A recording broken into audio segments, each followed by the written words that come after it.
I just watched Materialists and boy, do I have some thoughts. Not gonna lie, I had some pretty high expectations for this film, mainly because this was Celine Song's highly anticipated follow-up film following her success from Past Lives. Her directorial debut featured a beautifully crafted love triangle between a woman, her childhood friend, and her husband. And it seems as if Materialists seem to have drawn from that same premise. This love triangle, however, features Lucy, our main protagonist, played by Dakota Johnson, her ex-lover John, played by Chris Evans, and her potential new beau, Harry, played by Pedro Pascal. In today's video, we'll be conducting a full review about this summer's highly talked about rom-com movie, Materialists. And as a disclaimer, this video is gonna feature every single spoiler under the sun, so if you haven't watched that movie yet, what are you doing here? Go ahead and watch that movie and come back to this video to get my full review. Otherwise, hello, welcome if you're new here. My name is Malaya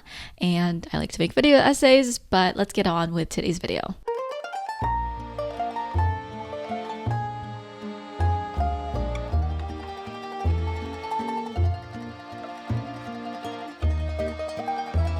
The opening scene of the movie had me a little bit confused and felt as if I was in the wrong theater for a second, but it was a setup to the way we approach love with a scene of a caveman heading home to greet his lady cave woman with a bunch of flowers. From then on, it quickly switches over to a classic shot of the New York streets with Lucy getting ready for her day. Upon first impressions, it's clear that Lucy is a legitimate matchmaker who is very good at her job. Working at Adore, a New York-based matchmaking service, it's clear she is responsible for lots of successful relationships as she's being celebrated for her 9th pairing with another couple preparing to tie the knot. This setup is crucial because it embodies one of the main themes within the film. From the start, it's clear that Lucy is one of the materialists in question. She operates as if there's some sort of secret strategy when it comes to love and treats it as if it's some sort of business deal. She operates in a very clear-cut way, comparing her profession to that of an insurer or mortician, categorizing people in these sort of data points. They're white, black, or Asian, 5'8" or 6 feet, age 27 to 28, and making 80K pre-tax or even 200K and then some. This is actually very similar to Celine Song's real-life experience as she worked as a matchmaker herself in the city as a side hustle during her early days as a playwright. For 6 months, Song recalls working in this occupation where people describe their ideal partners in lots of numbers, whether that be through height, weight, and income. Similarly, New York City matchmaker Amy Van Doren also appears to be like a real-life Lucy. Having run her business Modern Love Club for more than 15 years, she finds love for women, mainly in their 40s, who can pay upwards of $15,000 for her services. Similar to Lucy, Amy also finds herself pulling New Yorkers off the streets who she thinks would make a great match for her clients. And due to her success rate, she's talked about being invited to weddings with her clients, speaking fondly of her services to their peers and colleagues. Song's writing of the film also satirizes the way we approach modern dating. We've all got this sort of idea that we've concocted in our head that our ideal partner must check all of these boxes that would make them our most ideal partner. And in many scenes of the film, there are many interview-like shots that Lucy has with each of her clients. For instance, there's this one man who claims that he wants to be dating much older women as he's done with his stint of dating 21 to 22-year-old women. However, when Lucy brings up a potential match with Sophie, a 39-year-old woman, the man is quick to reject this idea, saying that he'd be better off with a cool 27 to 28-year-old woman, even going as far as saying that a 29-year-old woman is even pushing it. Then there's also the closeted mother who is so adamant on finding a conservative lesbian and scoffs at the idea that she could get together with someone who's a Democrat. The point of all of this is the entitlement is staggering. And Song captures this idea that everybody thinks that they're the catch while also reducing potential partners as if they're a shopping list. Another point comes to mind with that song that Bella Poarch wrote called Build a BF. It's almost as if we can manufacture the perfect partner for us, when in reality, that's not the world that we're living in, unless you want to craft yourself up some sort of robot partner. Then maybe that might be a possibility. Inevitably, when one of Lucy's most beloved clients, Sophie, sues the company for being paired with a man who ended up assaulting her on her date, Lucy's whole world crumbles before her very eyes, and she really starts to question the validity of the matchmaking industry as well as her skills in being a matchmaker. She proceeds to crash out on one of her potential clients, saying that you're not a catch because you're not a fish, and is made to be put on leave for about 4 weeks. This is a harsh wake-up call for her that forces her to view the fact that this is what happens when you treat love like it's a commodity. Now let's talk about the men. The marketing of the film certainly made it seem as if these two men were going to be pitted against one another, but rarely are there ever moments of tension or obsession. Refreshingly, Song never displayed a masculine showdown between these two men, nor made it seem as if Lucy was some sort of prize to be won. Similar to her work in past lives, it never felt as if the men in the movies were ever possessive or aggressive to our main female protagonist. There was always an underlying feeling of respect between both Harry and John, and they pretty much acted like two civilized men due to their relationship with Lucy. For instance, when it came to John's play, Harry and Lucy were in attendance to support him. And when the men meet for the very first time, Harry eagerly shakes John's hand and is quick to praise him for being able to remember all of his lines correctly. And later on, when the group decides to go to a bar after the play, Harry so kindly offers to pay for John and his friends' drinks. Now, I do have to admit that I was very biased coming into this movie because I did want Lucy to end up with Harry, and just like everybody else, I think we all wanted that same outcome, but clearly that's not what we got. This Letterboxd review pretty much sums up my feelings. Although many of us may disagree with Lucy's ultimate choice of deciding to be with John, I guess I can understand the sort of message that Celine Song wanted to weave into the story. Though marrying someone rich is the financially sound decision, it's clear that Lucy just didn't end up being that type of person that needed that. I think her decision is meant to represent the fact that love is a pretty irrational feeling. When Lucy and John were together, they had a very tumultuous relationship where finances were a source of contention between the two of them. In a flashback, when the two of them are in a car, we can see that they're arguing about finances as they're circling around the New York City blocks in order to find parking, and because of the fact that John is so stubborn on trying to find the cheapest parking possible,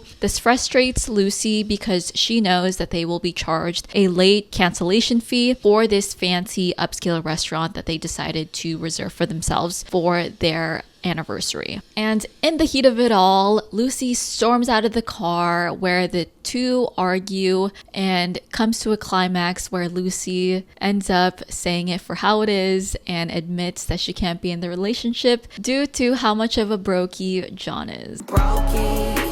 In her head, Lucy is always conducting some sort of cost-benefit analysis when it comes to her romantic relationships. Because of this, I really thought that she was going to make the sound decision of ending up with Harry, because she even said so herself that Harry is this sort of unicorn, this mythical species of a man who is a 10 out of 10 in all departments and hits all of her boxes. However, looking back on all of the interactions that Harry and Lucy had together, there never really was that oomph or that passion within the relationship that made it seem as if these two were in love. Though he invested all of this time, money, and energy into the relationship, taking her out on all of these fancy restaurants that Lucy only could have dreamed of when she's with John, it just wasn't cutting it out for her. When the two are conversing in the kitchen where Lucy said that she couldn't be with Harry, I distinctly remember the sigh I heard from movie attendees, also frustrated at the fact that she chose John. To compare her relationship with Harry versus John, whenever we would see Lucy and John together, their emotions always ran very high. The phrase love is supposed to be easy comes up a few times within the film, and I think that song's point is that when it comes to Lucy and John, they love each other like it's natural and it comes effortlessly for them. Also, in the beginning of the film, we see Lucy pitching her services to a bunch of women during her client's wedding, where she says, "You're supposed to be finding your nursing home partner and grave buddy." And later on in the film, in the attendance of a stranger's wedding, after John and Lucy kiss, John remarks that whenever he sees Lucy, he can't help but see wrinkles on her face and children that resemble her. And I think to me that clearly demonstrates how Lucy and John are meant to be together, because they are each other's nursing home partners and grave buddies.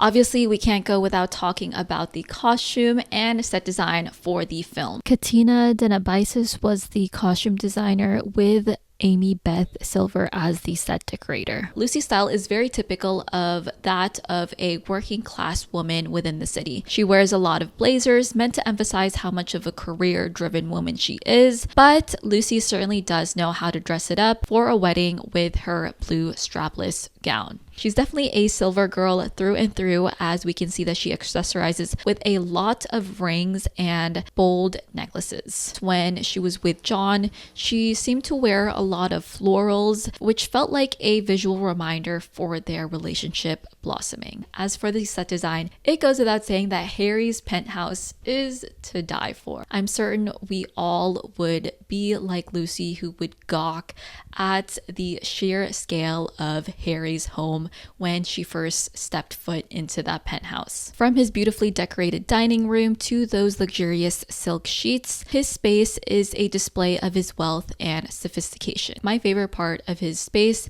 definitely has to be his living room, with his intricately crafted shelves as well as that blue velvet couch. It was definitely interior design heaven. Contrast all of this with John's apartment, which is stark and intentional. He lives in a quaint apartment with two roommates, where it always seems as if there's some sort of mess and clutter whenever it's on screen. This is a visual reminder of John's financial reality.